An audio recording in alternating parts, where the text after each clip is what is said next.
Hello दोस्तों, आप आए हैं हमारे इस पार्ट नंबर 3 में।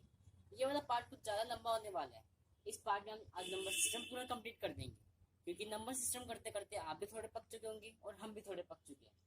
तो आज की वीडियो को स्टार्ट करने से पहले मैं आपको बता दूं कि इस वीडियो में आपको कोई बोनस फैक्ट देखने को नहीं मिलेगा। उसकी जगह एक नई अच्छी चीज आपको मैं दिखाने वाला हूँ। वो क्या है?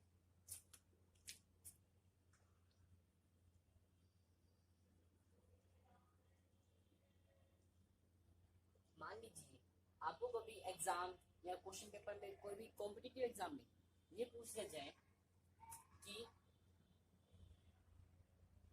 सभी ओड नंबर्स का, जितने भी ओड नंबर्स हैं उन्होंने दिए हैं, मान लीजिए उन्होंने दिए हैं यहाँ तक कितने ओड नंबर्स दिए हैं, और इसको बस 2 सेकंड के अंदर आप कैसे निकाल सकते हो बिना किसी एडिशन के करें।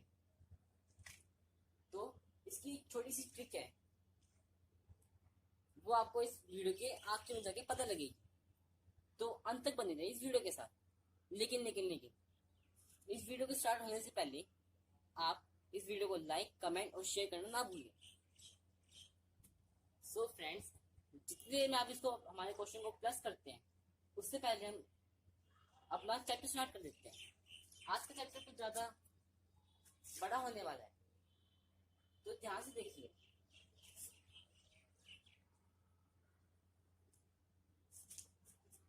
हमने पिछली वीडियो में देखा था कि टर्मिनेटिंग, नॉन टर्मिनेटिंग और नॉन रिकरिंग और रिकरिंग नंबर्स को। ठीक है, आपने अगर वो वीडियो अभी तक नहीं देखी तो जाके देख लीजिए।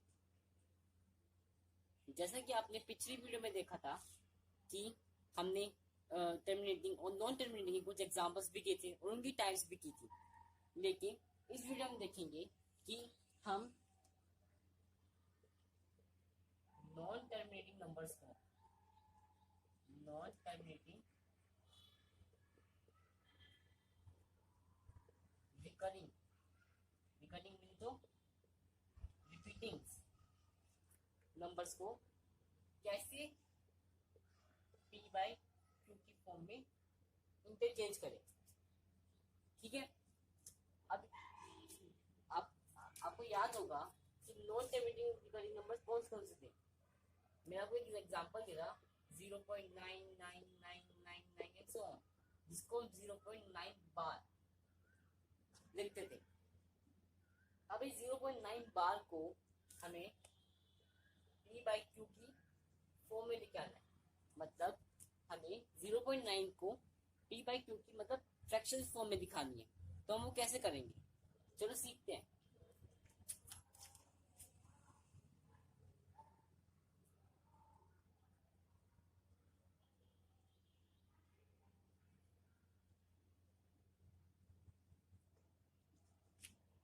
मैं 0.9 का एग्जांपल लिख के चलता हूँ।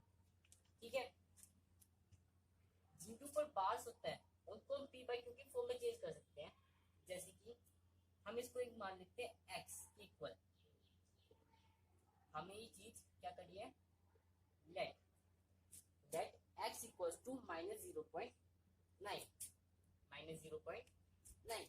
ठीक है, अब आपको एक 9 क्या करना है, एक 9 यहाँ पे लाना है जीरो की तरफ। तो किस तरह करेंगे, तो हम इसको दोनों साइड 10 से मल्टीप्लाई कर देते हैं। क्या कर देते हैं, दोनों साइड 10 से मल्टीप्लाई कर देते हैं। जब ये x 10 से मल्टीप्लाई होगा तो क्या आएगा, 10x। और 0.9 बार को जब 10 से मल्टीप्लाई करेंगे तो ये आएगा 9.9 बार। मैं दिखा देता किस तरह। हम 0.9 को कैसे लिखते हैं, 0.99999 एंड सो ऑन तक जाएगा। ठीक है, जब इसको 10 से मल्टीप्लाई करेंगे तो एक 9 यहाँ पे शिफ्ट हो जाएगा। हम जो पहली वाली इक्वेशन, इसको इक्वेशन नंबर फर्स्ट मान लेते हैं और दूसरी वाली इक्वेशन को सेकेंड। अब हमें क्या करना है, हमें सब्ट्रैक्ट करना है किसमें से किसको, बड़े में छोटे को। बड़ा कौन सा है, ये second -1, 10x - x equals to 9.9 बार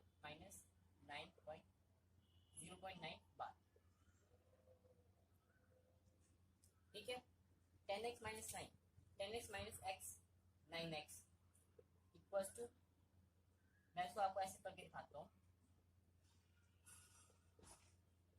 ऐसे करना नहीं, जब 9 बार 9 बार माइनस करेंगे तो ये पूरा कट जाएगा, क्या बचेगा सिर्फ 9। तो हमारा क्या है 9x इक्वल्स टू 9 और x इक्वल्स टू 1 और x इक्वल्स टू 1 को हम किस तरह लिख सकते हैं 1/1, ये हमारी होगी p/q4। ठीक है, अब हमें एक कंसेप्ट समझ आ गया कि नॉन टर्मिनेटिंग और रिकरिंग नंबर को, सिर्फ नॉन टर्मिनेटिंग और रिकरिंग नंबर को हम p/q की फॉर्म में चेंज कर सकते हैं। और इसका एक और एग्जांपल लेके चलते हैं, जैसे कि देखो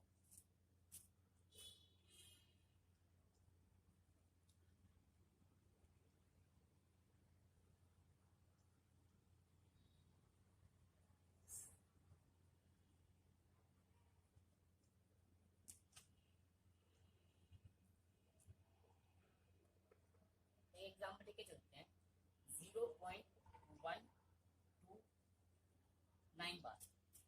यहाँ पे सिर्फ देखो 1 के ऊपर बार नहीं है, सिर्फ 9 के ऊपर बार है। इसका मतलब क्या हुआ, हम इसको कैसे लिख सकते हैं 0.19999 एंड सो ऑन। ठीक है, बार का मतलब ये हुआ। हम इसको वही सेम फॉर्मेट यूज करेंगे, x इक्वल्स टू 0.19 बार। ठीक है, हमें अब आधे आधे करके एक एक नंबर को वहां पे शिफ्ट करना है। पहले हम 1 को शिफ्ट करेंगे, 10 से मल्टीप्लाई कर दिया 9 बार। हम ये शिफ्ट क्यों करते हैं, क्योंकि बार तक हम शिफ्ट नहीं करेंगे, क्योंकि ये बार से बार कैंसिल होते हैं, हमें फ्रैक्शन फॉर्म अपनी इजी से मिल जाए। अब देखो 9 है यहाँ पे, वापस हम इसको 10 से मल्टीप्लाई कर देंगे। जब 10 में 10 पे होगा तो 100x इक्वल्स टू 19.9 बार।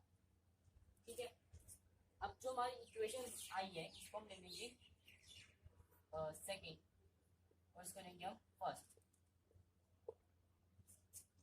हमने इस वाली को फर्स्ट नहीं लिया, हम इस वाली फर्स्ट को यूज कर चुके हैं, इसलिए हमने इसको फर्स्ट नहीं लिया और उसकी पहली वाली इक्वेशन को हमने फर्स्ट ले लिया और इसको सेकेंड।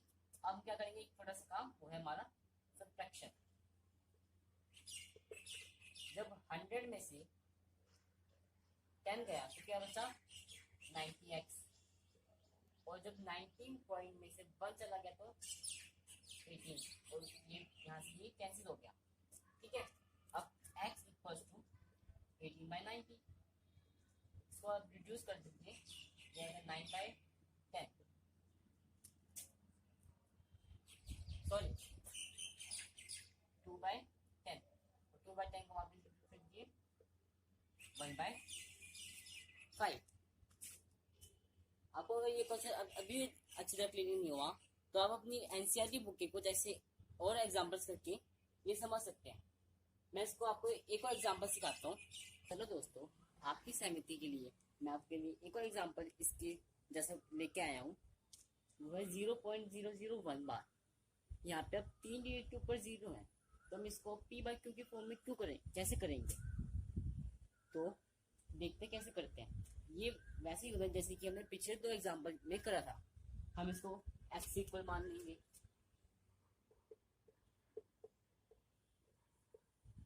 ठीक है, हम इसको x इक्वल मान लेंगे। फिर सेकंड स्टेप क्या था कि बार को दूसरी साइड शिफ्ट करना, 1 10 स्पेस की तरफ हमें शिफ्ट करना है। तो हम दोनों तरफ क्या कितने से मल्टीप्लाई करेंगे, 10 से, 100 से, नो, हम इसको करेंगे 1000 से, क्योंकि हमें इस डिजिट को यहाँ पे लेके आना है। ठीक है, अब मैं जब इसको मल्टीप्लाई करूंगा तो 100x आएगा और इसको करूंगा तो 0.001 बार। हम इसको 100 से, 10 से, ये 1 से क्यों मल्टीप्लाई करते बार बार, ताकि हमारी जो ये बार है ये बार बार कट जाए, बाद में जाके कट जाए सब्ट्रैक्ट में। अब देखो मैं अब हमारा लास्ट का क्या था, इनको इक्वेशन से बांटना, इसे मैं सेकंड ले दी, इसे मैंने फर्स्ट ले ली। ठीक है, अब सब्ट्रैक्ट कर देंगे। जब 1000x में से x चला जाएगा तो कितना बचेगा 999x। और जब 0 में से 0.001 चला जाएगा और बाहर से बाहर क्या हो जाएगा कैंसिल, तो कितना आएगा 1, ठीक है। और x की वैल्यू क्या आ जाएगी 1/999। ये था हमारा नॉन टर्मिनेटिंग रिकरिंग नंबर्स को p बाई q की फॉर्म में किस तरह लिखते हैं। तो अगर मैं आपसे इनमें से कुछ क्वेश्चन भी पूछूं तो आप शायद उनका जवाब नहीं दे पाएंगे। क्यों? क्योंकि मैंने उनको अच्छे से एक्सप्लेन नहीं करा। आप मुझे एक बार बता सकते हैं कि हमने इसको x के इक्वल क्यों करा? मैं बताता हूँ। हमारा क्वेश्चन क्या कहता है कि हमें नॉन टर्मिनेटिंग रिकरिंग नंबर्स को किस में चेंज करना है, p बाई q की फॉर्म में। तो हमने इसको x इक्वल इसलिए माना कि ताकि ये p बाई q की फॉर्म में माना हमने इसको। x को हमें क्या माना है p बाई q। जो p बाई q फॉर्म आके निकलेगी वो हमारी क्या होगी x। देखो जिसमें हमारी ये निकल गई, तो इसलिए हम x को p बाई q की फॉर्म में लेते हैं और इसके इक्वल लेट करते हैं। हमें पता है कि इसको फ्रैक्शन की फॉर्म में आना ही आना है, तो इसको x इक्वल लेट कर लेते हैं। तो ये था हमारा नॉन टर्मिनेटिंग और recurring numbers, non terminating recurring numbers को p बाई q की फॉर्म में किस तरह लिखते हैं। अब आते हैं हमारे सबसे मेन टॉपिक पे, वो है रेशनलाइजिंग। अब हम सीखेंगे रेशनलाइजिंग क्या होती है।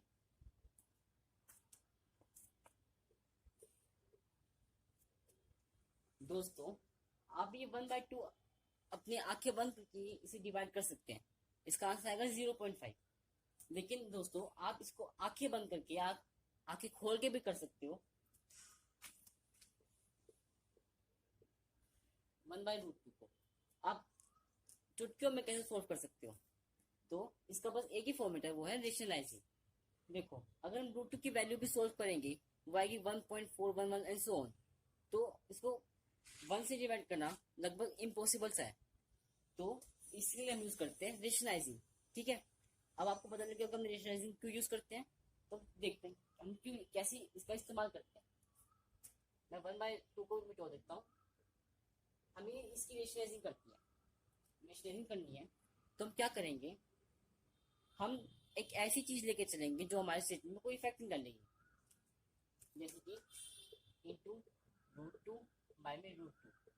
देखो ये हमारे क्वेश्चन में कोई इफेक्ट नहीं डालती। हमने इसको √2 कैंसिल करके वही चीज आनी है 1/√2, तो हम इसको √2 बाय में √2 लिख सकते हैं। हमने इस वाले नंबर को 2 बार ऐसे से लिख दिया। अब इसको मल्टीप्लाई कर दिए √2 बाय में √2 इंटू √2 क्या होता है 2, ठीक है।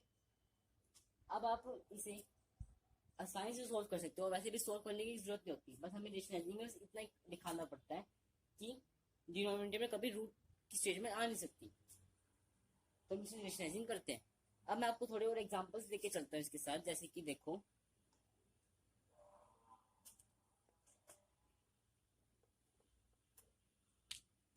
ये तो एक बस एक टर्म थी सिंपल सी, इसकी जैसे एक टर्म देख लेते हैं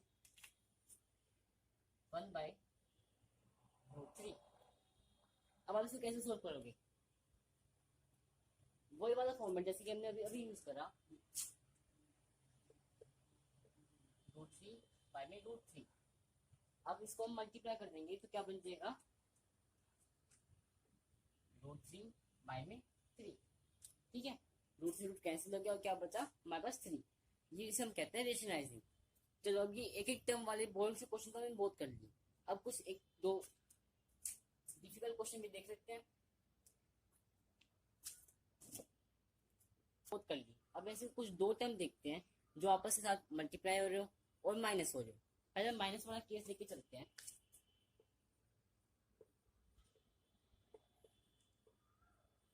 ठीक है, अब इसको हम कैसे करेंगे, माइनस वाले केस में कुछ उल्टा हो सकता है। जब भी हम इससे मल्टीप्लाई करते हैं तो √5 + 2 बन सकता है, ठीक है। ये माइनस ऊपर तक के प्लस हो जाता है। अब हम इसको आगे सोल्व करते हैं तो किस तरह बनता है ये,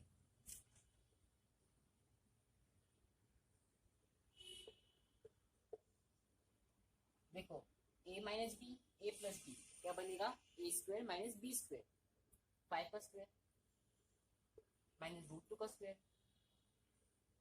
क्या देता है ये हमें √5 प्लस √2 बाय में 3। ठीक है, अगर मान लो मैं यहाँ पे √5 की जगह माइनस की जगह प्लस गिवन होता तो हम कैसे करते हैं, इसका बस ऊपर जाके उल्टा हो जाता, ये माइनस बन जाता। ठीक है, और बाकी सारी स्टेटमेंट अपने आप चेंज हो जाती, जैसे कि ये बन जाता -√5, ये हो जाता, ये सेम रहता, तो मतलब माइनस, पर इसमें माइनस का ऊपर जाके प्लस बन जाता है और प्लस का ऊपर जाके माइनस बन जाता है। अब आपको लग रहा होगा रेशनलाइजिंग काफी बहुत इजी सी चीज है। नहीं दोस्तों, अगर मैं आपसे एक क्वेश्चन में पूछूं इस रेशनलाइजिंग में से तो आप नहीं बता पाएंगे। चलो मैं पूछता हूँ, ये मुझे आप कोई बता सकता है कि ये प्लस ऊपर जाके माइनस क्यों हुआ? नहीं बता पा रहे? चलो मैं बताता हूँ। मान लीजिए हमने ऊपर जाके प्लस भी ले लिया,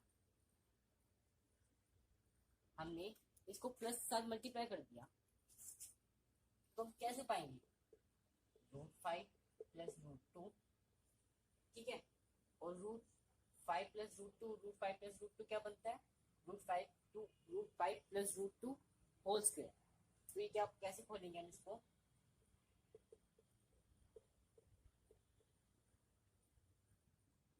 तो √5 प्लस √2 इसे हम खोलेंगे तो क्या बनेगा 5 प्लस 2 प्लस 2√10, 5 प्लस √2 7 प्लस √10, ये कुछ ऐसा बनेगा। अब हम इसमें क्या गलती ढूंढ सकते हैं? मैंने कुछ वीडियो की रेशनलाइजिंग स्टार्ट करने से पहले ये बताया था कि डिनोमिनेटर में कभी भी √2 नहीं होता।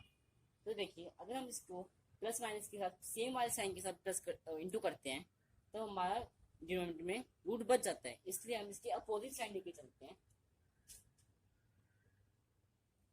माइनस। ठीक है, ये शायद आपके स्कूल में टीचर ने ऐसे ही करवा दिया होगा कि प्लस ऊपर जाके माइनस बन जाता है और माइनस ऊपर जाके प्लस बन जाता है। तो आपको पता लग गया होगा कि हमने ऊपर माइनस क्यों लिखते हैं और नीचे प्लस क्यों लिखते हैं। ठीक, अब आते हैं हमारे आखिरी टॉपिक पे, वो क्या है power and exponents. Power and exponents तो आप 6th में 7th में और 8th में भी शायद आपने करा होगा, तो उसी को थोड़ा एक बार 9th में वापस से रिवाइज कर लेते हैं। पावर एंड एक्सपोनेंट्स मैं आपको ज़्यादा डीपली नहीं बताऊंगा, बस एक इसके ऊपर एक छोटी सी छवि दिखाना चाहता हूँ। देखिए,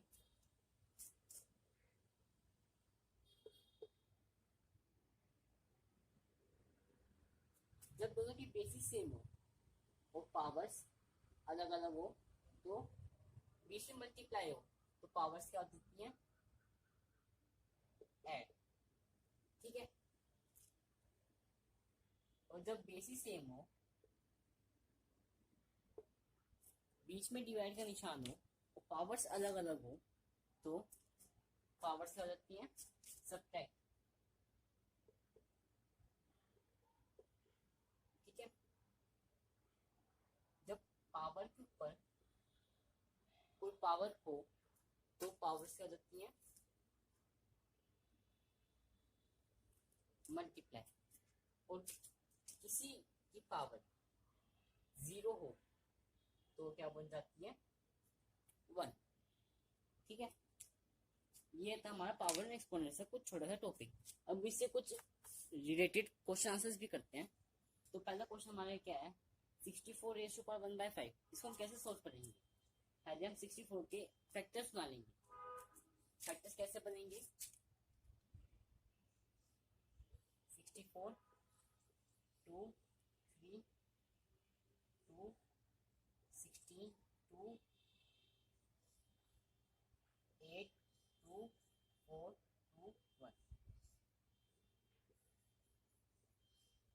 कुछ इस तरह के फैक्टर्स बनेंगे। तो 64 इसमें इसकी 2 की पावर क्या हुई 2 की पावर 6 रेज़ टू पावर 1/5। ठीक है, तो हम इसको यू लिख सकते हैं, जब पावर में पावर हो तो क्या होता है मल्टीप्लाई। 6/5, ठीक है।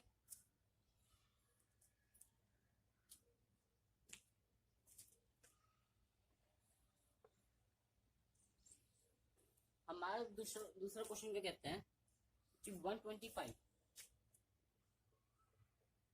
Raise to power 1/3। अब देखो, हम इस जितने भी बड़ा नंबर हो उसका फैक्टर्स बना लेते हैं पावर एक्सपोनेंशियली, इसका पहला रूल है, ताकि वो क्वेश्चन ज़्यादा इजीली सॉल्व होए और पावर से पावर इजीली कट हो जाए या मल्टीप्लाई हो जाए, ठीक है। तो इस 125 के फैक्टर्स क्या बनेंगे, 5 की पावर क्यूब 1/3।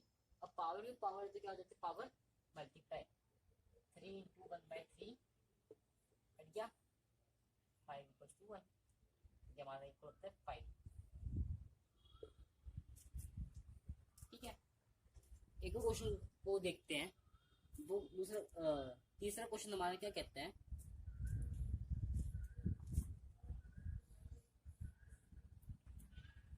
9 3/2, ठीक है। यहाँ पे 9 बड़ा नंबर है तो इसको हम छोटा मान लेंगे, क्या बन जाएगा 3 का स्क्वायर 2। अब पावर की पावर वही थी, पावर क्या देंगी मल्टीप्लाई,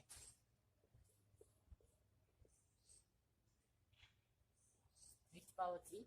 अगर आपको सोल्व करना चाहते हो तो आंसर आएगा वैसे 27, लेकिन इसको आप यहाँ पे ऐसे रह सकते हो। अब आते हैं हम अपने चौथे पार्ट की तरफ। चौथा पार्ट हमारा क्या कहते हैं,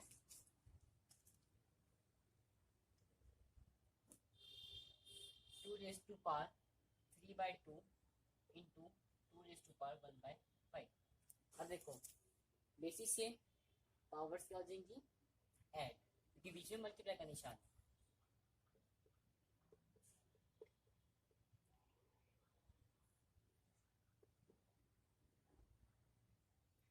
क्या हो जाएगा 10/2 5 15, ये 5 2 क्या आएगा 17/10, ठीक है दोस्तों। चलो अब हम अपनी वीडियो यहीं पे खत्म करते हैं। तो आज का बोनस फैक्ट मतलब कि आज की ट्रिक जो हमें देखनी थी वो क्या थी,